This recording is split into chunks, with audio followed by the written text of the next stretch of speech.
عجیب و غریب اس قسم کی باتیں ہم کرتے نہیں، لیکن چلو اتحادی امت کے لیے ہم یہ ان چیزوں جب وہ کلیریفیکیشن اس کی ہوتی رہے تو اچھا ہے۔ اصل میں یہ اعلیٰ حضرت مولانا احمد رضا خان بریلوی رحمۃ اللہ علیہ نے جس عبارت کی وجہ سے ان پر کفر کا فتویٰ لگایا، اصل میں اکابر علماء دیوبند کی بہت سی تصانیف اور ان کی عبارتوں میں بہت سی ایسی عبارتیں جن کو جو ہے کفری عبارتیں قرار دے کر ان پہ جو ہے فتوے لگائے گئے کفر کے، ان میں سے یہ بھی ایک عبارت ہے کہ شاہ اسماعیل شہید رحمۃ اللہ علیہ کی کے اوپر جو ہے اعلیٰ حضرت مولانا احمد رضا خان بریلوی رحمۃ اللہ علیہ نے جو ہے وہ کفر کا فتویٰ لگایا کہ جیسے ذکر کیا کہ نبی پاک کا خیال آنا جو ہے وہ اس سے خیال گدے گھوڑے کے خیال آنے سے بھی بدتر ہے، اور خیال آنے سے نماز ٹوٹ جاتی ہے۔ تو یہ بھی اصل میں یہ ان عبارتوں میں سے جن عبارتوں میں مسکنسیپشن ہوا ہے، اچھا، مغالطہ ہوا ہے، یہ ایسی غلط فہمی ہوئی ہے، اس غلط فہمی کی بنا پر اصل میں یہ فتویٰ بازی ہوئی۔ کیوں؟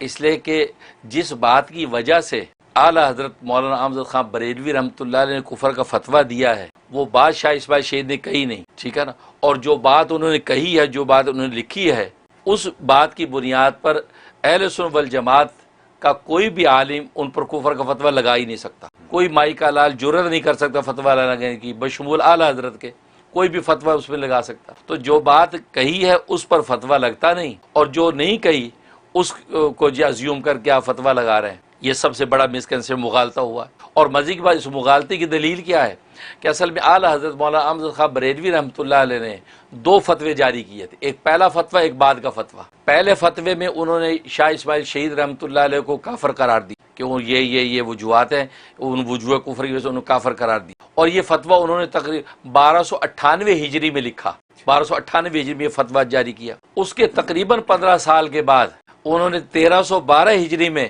دوسرا فتویٰ لکھا شاہ اسماعیل شہید رحمۃ اللہ علیہ کے بارے میں، اس میں ان کو مسلمان قرار دیا، بلکہ کہا کہ علماء محتاطین یعنی احتیاط کرنے والے علماء ان کو کافر نہ کہیں، اور میں بھی امام الطائفہ، طائفہ کا امام یعنی شاہ اسماعیل شہید کو میں بھی کافر نہیں کہتا۔ تو 15 سال بعد کہہ رہے میں کافر نہیں کہتا، 15 سال پہلے ان کو کافر قرار دیا، جبکہ 15 سال کے بعد جو ہے اور مزید ان کے وجوہ کفر ذکر کیے انہوں نے، اور سب ذکر کرنے کے بعد آخر میں کہہ رہے میں ان کو کافر نہیں کہتا، اس لیے کہ نبی پاک صلی اللہ علیہ وسلم نے ارشاد فرمایا کہ جو اہل کلمہ ہیں یعنی اہل لا الہ الا اللہ ہیں ان کو جو ہے کافر نہ کہا جائے، لہذا چونکہ لا الہ الا اللہ پڑھتے ہیں لہذا میں ان کو کافر نہیں کہتا، الا یہ کہ اس کا کفر وجوہ کفر روز روشن کی طرح بالکل واضح ہو جائیں اور کوئی احتمال جو اسلام کا باقی نہ رہے پھر کہیں، ورنہ ان کو میں کافر نہیں کہتا۔ اور آگے کا علماء محتاطین بھی جو ان کو کافر نہ کہیں، اور وہ ثواب، اور فرمایا یہی فتویٰ صحیح ہے، اسی پر مہر ہے اور یہی درست ہے، یہی ہمارا مذہب ہے۔ اب آپ بتائیے کہ اعلیٰ حضرت مولانا احمد خان بریلوی خود ان کے کفر کے فتوے کے اندر دو طرف جا رہے ہیں، تو پھر ٹیکنیکلی اصولی طور پر ان کا کون سا فتویٰ فالو کرنا چاہیے؟ بعد والا، جس میں انہوں نے ان کو مسلمان قرار دے دیا، کہا کہ کافر نہ کہو۔ اس کا مطلب ہے پہلا والا منسوخ ہو گیا، بعد والا فتویٰ اب ناسخ ہے، یہی جو ہے وہ جاری ہوگا۔ اب اگر کوئی پہلے والا فتویٰ لے کر شرارت کرتا ہے آپ اس کو فتین کہیں گے نا، ایسا ہی کہ یہ فتنہ پھیلا رہا ہے، کیونکہ اعلیٰ حضرت خود اس فتوے سے رجوع کر کے ان کے بارے میں کہہ چکے ان کو کافر نہ کہو، میں بھی نہیں کہتا، اور امام الطائفہ ان کو لکھ رہے ہیں، امام الطائفہ ان کو میں کافر نہیں کہتا، اور جو ہے وہ علماء محتاطین کا لفظ لکھتے ہیں کہ علماء محتاطین کو چاہیے ان کو کافر نہ کہیں، وہ جو ہے وہ مسلمان ہیں۔ تو اب اگر کوئی ان کی پہلی باتیں لے کہ ان کو کافر کہتا ہے، آج میڈیا کی دنیا میں شرارتیں کرتا ہے، تو آپ سمجھ جائیں یہ خود فتنہ پرداز ہے، یہ فتنہ پھیلا رہا ہے۔ اس فتنہ پھیلانے کی تو اعلیٰ حضرت کی گردن پر بھی اس کا بوجھ نہیں جاتا، اعلیٰ حضرت تو اپنی بات کہہ چکے ہیں، نہیں بھائی کافر نہ کہو، ایک تو ویسے وہ سید زادے ہیں، اور پھر یہ کہ وہ شہید مظلوم ہیں۔ اب رہا یہ سوال کہ ان پر یہ فتویٰ بازی ہوئی کیوں؟ اصل میں میرا جہاں تک احساس و ادراک ہے یہ کہ شاہ اسماعیل شہید رحمۃ اللہ علیہ دراصل یہ انگریز کے خلاف علم جہاد لے کے اٹھے اس دور میں، انگریز کے خلاف، اور پھر بدعت و شرک کے خلاف یہ سرگرداں رہے کہ بدعت و شرک مٹ جائے، کیونکہ ظاہر ہے کہ وہاں ہندوانہ ماحول کلچر تھا تو بدعت و شرکیات بہت پھیلی، ان کے خلاف انہوں نے جو ہے وہ جو گویا کہ علم جہاد اٹھا لیا، ادھر انگریز کے خلاف ادھر بدعت و شرک کے خلاف۔ تو نتیجہ یہ کہ آپ ظاہر ہے کہ انگریز تو پھر ڈیوائڈ اور رول کا قائل ہے نا، اس نے پھر ایسی شرارت کی، عبارتیں ایسی گڑ مڑ کروائیں کہ جناب وہ عوام کے سامنے عبارت آ جائے تو انسان یہ کیا کہہ رہے۔ اب یہ جو عبارت آپ نے پیش کی ہے اس طرح شاہ اسماعیل شہید نے کہا ہی نہیں، لیکن اس کو اس طرح گڑ مڑ کر کے آپ کو پیش کر دیا، آپ دیکھتے تپ جاتے ہیں۔ یہ گدھے گھوڑے کے ساتھ نبی کا تقابل کیا جا رہا ہے، لا حول ولا کفر تو عام آدمی بھی کافر کہے گا نا. یہ اصل میں شاہ اسماعیل شہید پھر وہ میدان جہاد میں شہید ہوئے. تو یہ پہلی بات تو. اور دوسری بات یہ کہ اصل میں جس کتاب کا حوالہ دیا جا رہا ہے صراط مستقیم، جس میں یہ عبارت شاہ اسماعیل شہید کی ہے، وہ کتاب اصل میں وہ تصنیف شاہ اسماعیل شہید کی ہے ہی نہیں، ان کی تصنیف نہیں ہے. یہ اصل میں ان کے پیر و مرشد شاہ سید احمد شہید بریلوی رحمۃ اللہ علیہ، یہ ان کے ملفوظات ہیں جن کو یہ جمع کرتے تھے، لکھتے تھے. یہ جامع ہیں، ناقل ہیں، خود ان کا کچھ لکھا ہوا نہیں ہے، یہ اپنے شیخ کے ملفوظات لکھ رہے ہیں اور شیخ سید احمد شہید بریلوی رحمۃ اللہ علیہ ہیں. تو اگر کفر کا فتویٰ اس وجہ سے بنتا ہے تو اعلیٰ حضرت کو چاہے تو خود کفر کا فتویٰ سید احمد شہید بریلوی پر لگاتے، ان پہ کیوں نہیں لگا؟ ٹھیک. اور پھر دوسری بات، جب یہ وہ عبارتیں جمع کر رہے ہیں، ان کے ملفوظ جمع کر رہے ہیں، تو جمع کرنے والے دو لوگ ہیں، ایک شاہ اسماعیل شہید ہیں اور دوسرے مجاہد اسلام مولانا عبدالحی رحمۃ اللہ علیہ، جو شاہ عبدالعزیز محدث دہلوی رحمۃ اللہ علیہ کے داماد ہیں. وہ بھی ملفوظات جمع کرتے تھے. اور یہ حصہ جس حصے پر اعتراض کیا گیا ہے، یہ یقینی اور قطعی طور پر یہ ثابت نہیں ہو سکا کہ وہ حصہ شاہ اسماعیل شہید نے جمع کیا. اس میں یہ احتمال موجود ہے کہ مولانا عبدالحی نے وہ لکھا ہے، تو فتویٰ عبدالحی پہ بنتا ہے، شاہ اسماعیل شہید پہ تو نہیں بنتا. یا یہ کہ آپ تینوں پہ بنائیں. کیا وجہ تینوں پہ فتویٰ کیوں نہیں بنایا؟ معلوم یہ ہوا کہ یہ بہت بڑا مسکنسیپشن ہوا ہے اور یہ جلد بازی کے اندر یہ فتویٰ جو ہے وہ جاری کر دیا گیا ہے عجلت میں. یا یہ کہ میں نے جیسے بتایا کہ وہ احوال کو ایسے پیدا ہو جاتے ہیں کہ جب تحقیق و تفتیش پائے تکمیل تک پہنچتی نہیں اور بات نکل جاتی، اور پھر شرارتی لوگ اچک لیتے ہیں. جیسے میں نے بتایا کہ اعلیٰ حضرت کا پہلا فتویٰ جس میں کافر کا، بعد والے فتوے کا کافر نہ کہو، تو بعد والے کو آپ پھیلاؤ نا تاکہ اتحاد امت ہو. یہ سنیوں کے دو گروپ دیوبندی بریلوی جڑے، جب اہل سنت والجماعت کے دو ہی تو گروپ ہیں، دیوبندی بریلوی. اب نتیجہ کہ ان دونوں کو توڑنے کے لیے پہلا والا فتویٰ آپ پھیلا رہے ہیں، اس کا آپ تین فتنہ کر رہے ہیں. اعلیٰ حضرت تو بعد والا فتویٰ دے کے رجوع کر چکے ہیں، پھر آپ آج اس کو کافر کیسے کہہ رہے ہیں؟ یہ ٹیکنیکلی بات بنتی ہے. بالکل بنتی. ٹھیک. اچھا، اس کے بعد اگلی بات یہ اب یہ کہنا کہ وہ جو خیال آنا کہ خیال آنا نبی پاک صلی اللہ علیہ وسلم کا نماز کے اندر نماز ٹوٹ جاتی، یہ بات شاہ اسماعیل شہید کیا کوئی کہہ ہی نہیں سکتا، کیونکہ خیال کا آنے پر تو کسی کا کوئی زور ہی نہیں ہے. آپ نماز میں کھڑے کچھ بھی خیال آ سکتا ہے. آپ بریانی کا خیال آ گیا، آپ کو جی آپ کی دکان کا خیال آ گیا، سب کچھ بھی خیال آ سکتا، نبی کا خیال آ گیا، جنت کا خیال، کوئی بھی خیال آ سکتا ہے. تو خیال آنے پر نماز ٹوٹے تو پھر تو نماز میرا خیال کسی کی ہوگی ہی نہیں. خیال آنے پہ نماز ٹوٹے تو وہ اتنا بڑا محدث شاہ اسماعیل شہید وہ یہ بات لکھے کہ خیال آنے پہ نماز ٹوٹ جائے گی، تو خیال نبی کا نماز میں خیال نہیں آئے گا تو کہاں آئے گا بھائی؟ آپ اتحیات پڑھتے ہیں، اتحیات للہ تو نبی کا خیال نہیں آتا. آپ درود ابراہیمی پڑھتے ہیں تو نبی کا خیال نہیں آتا. ایون آپ قرآن پڑھ رہے ہیں اور قرآن کے اندر وما محمد الا رسول، آپ نے یہ سورہ فتح کی پڑھی تو نبی کا خیال نہیں آئے گا، صحابہ کا خیال نہیں آئے گا؟ ڈیفینیٹ آئے گا. ٹھیک ہے نا. اور ایون ہے کہ اس کے اندر انہوں نے مثال دی بیل اور یہ وہ گدھے کی، بیل کا خیال نہیں آئے گا؟ بالکل آئے گا. آپ نے ظاہر سورہ بقرہ شروع کی، بقرہ بیل گائے ہیں، وہ سورہ بقرہ شروع کی تو بیل کا خیال آئے گا نہیں، گائے کا خیال آئے گا نہیں. یا اسی طریقے سے گدھے والی آیت آئی، حضرت عزیر کا گدھا جو ہے 100 سال بعد زندہ ہوا، ہمار کا لفظ ہے تو گدھا خیال میں آئے گا کہ نہیں؟ تو جو بھی جانور قرآن میں ذکر ہیں آپ قرآن بھی پڑھیں گے تو ان کا خیال لازمی آئے گا. تو خیال آنے پر فتویٰ دینا کہ نماز ٹوٹ جاتی ہے، یہ تو ایک عام ان پڑھ جاہل بھی فتویٰ ایسا نہیں دے سکتا. یہ چاہے کہ شاہ اسماعیل شہیدی فتویٰ دے، کیونکہ خیال تو آنا اس پہ تو کسی کو روک ہی نہیں ہے، لہذا وہ اس پر فتویٰ دے ہی نہیں رہے، بلکہ اسی کتاب میں یہ بات واضح کر رہے ہیں کہ خیال آنا جو ہے وہ مضر نہیں ہے. خیال آنا مضر نہیں ہے.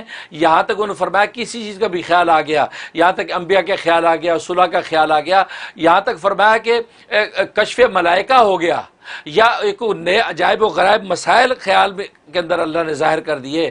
فرمایا کہ یہ تو فاخرہ خلطوں میں سے ہے، یہ تو خالص نماز پڑھنے والوں کا انعام ہے جو اللہ نماز میں دے رہا ہے ان کو. جیسے حضرت عمر رضی اللہ تعالیٰ نماز کی حالت میں اپنے لشکروں کی اور فوجی جو ہے وہ انتہائی سب بندی کرتے تھے نماز میں، سارے ان کو وہ اللہ کے الہام ہو رہا ہے، اللہ کی طرف سے آ رہے ہیں. تو شاہ اسماعیل شہید تو اس میں کہہ رہے ہیں کہ خود جو خیال آ رہے ہیں اور جو اعلیٰ عرفہ خیالات آ رہے ہیں تو یہ تو ان مخلصین کی نمازوں کا تازہ ثمرہ اللہ ان کو دنیا میں دے رہے ہیں، عجائب و غرائب نماز میں ان پر ظاہر کر رہے ہیں. ایون اس میں نبی کا خیال آئے، انبیاء کا صلح کا خیال، تو خیال آنے پر تو وہ کوئی قدغن لگا ہی نہیں رہے، وہ تو کہہ رہے کہ خیال آنے میں کوئی مذاکرہ نہیں ہے، اور اچھے خیال آئے تو سبحان اللہ ہے. جو بات کہہ رہے ہیں وہ سمجھیں، اصل میں بات وہ کہہ رہے ہیں، وہ بات جو کہہ رہے ہیں وہ اصل میں اہم ہے. میں ایک چھوٹی سی مثال میں دیتا ہوں. اگر آپ کو میں کہوں یا کوئی کسی کو کہے کوئی کہ دیکھو یہ تمہارا باپ یہ تمہاری ماں ہے، اس باپ ماں میں سے ایک کو چوز کرو، تو وہ فوراً چوز کر لے گا یا مصیبت میں پڑ جائے گا کہ یار کیا بات کر رہے ہیں، یار باپ کی عظمت، ماں کی محبت، یار کیا کر رہے ہیں، سوچے گا. یہ ہو جائے گا نا، کیونکہ آپ نے دو ایسی چیزیں کھڑی کر دی ہیں کہ آپ کے لیے فیصلہ کرنا مشکل ہو گیا. کبھی آپ اس کو دیکھتے ہیں محبت سے، کبھی اس کو دیکھتے ہیں عظمت، یہ ہو جاتا ہے نا.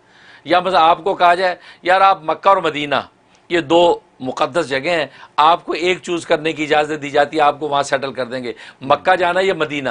اب آپ ایک لمحہ کو فوراً فیصلہ نہیں کر، ایک لمحہ کو آپ سوچیں گے یار مکہ اللہ کی عظمت اور وہاں خانہ کعبہ ایک نماز لاکھ کے برابر، بیت اللہ کے طواف، یہ دماغ میں آئے گا. ادھر یار رسول اللہ کا صحبت، رسول اللہ کے ساتھ ہے، اللہ کی عظمت اور رسول اللہ کی محبت آپس میں آپ کو ایک دفعہ کو نا امتحان میں ڈال دے گی. ایسے ہی یہ فطری بات ہے نا. پھر آپ سوچ سمجھ بچار کے بعد کہیں گے یار نہیں تو میں یار مدینہ سیٹ ہو جاتا ہوں، یوں کریں گے نا. محبت عشق یہی کہے گا.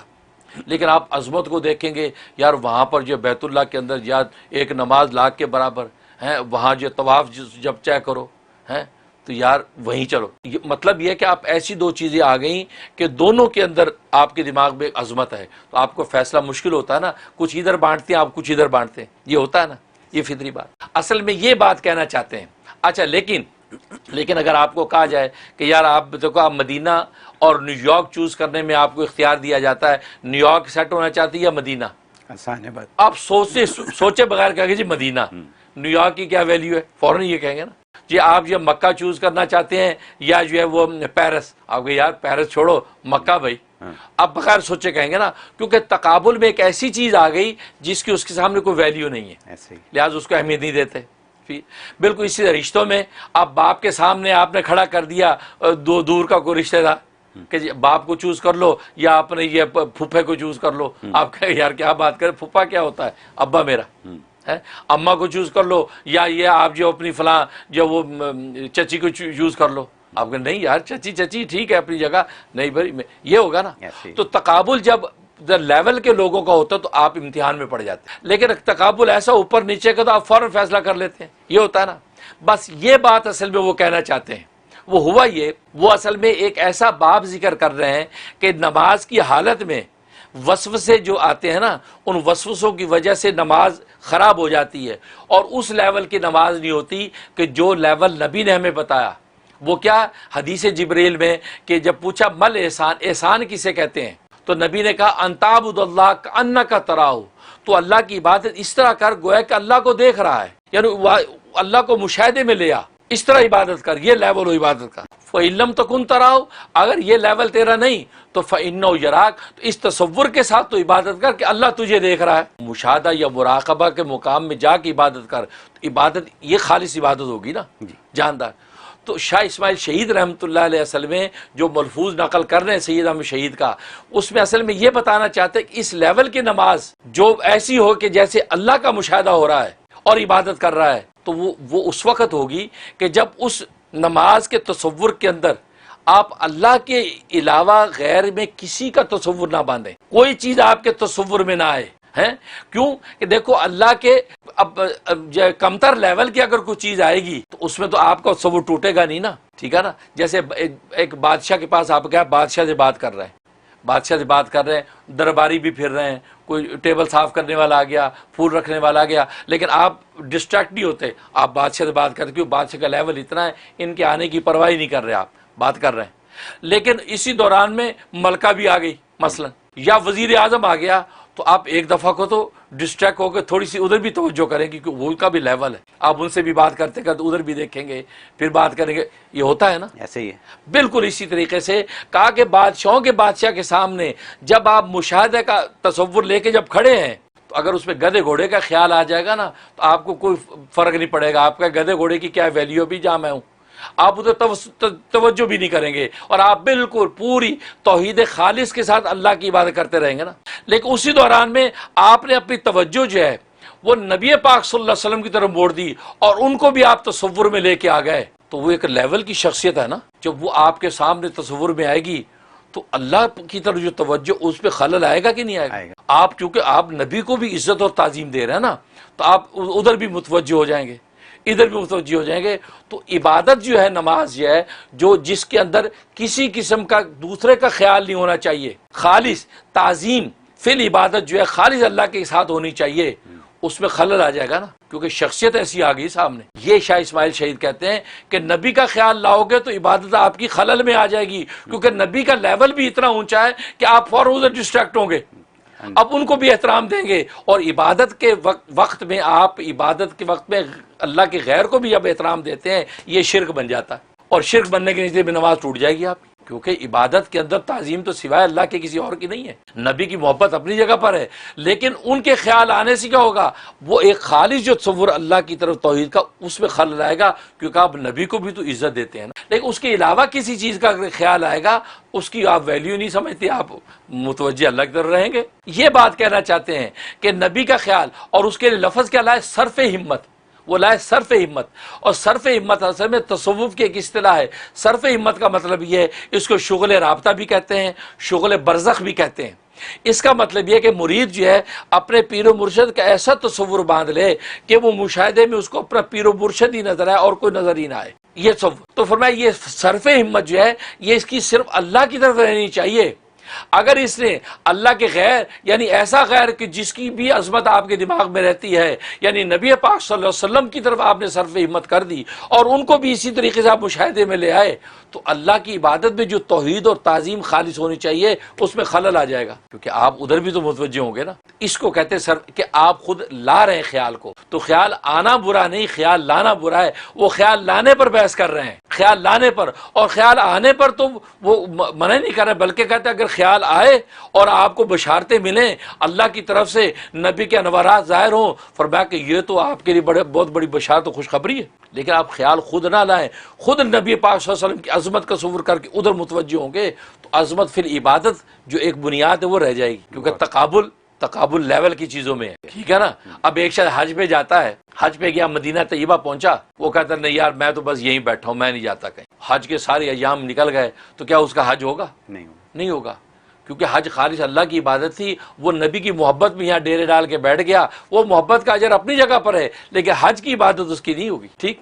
اس کے بجائے اگر وہ کسی بازار میں بیٹھا ہوتا اور حج کے دن آ جاتے، تو بازار کو چھوڑ کے جانا اس کے لیے آسان تھا کہ نہیں؟ بہت آسان ہو گیا، یار بازار کی کیا حیثیت ہے، چلو یار مینا چلو، عرفہ چلو، ٹھیک، یہ کہے گا۔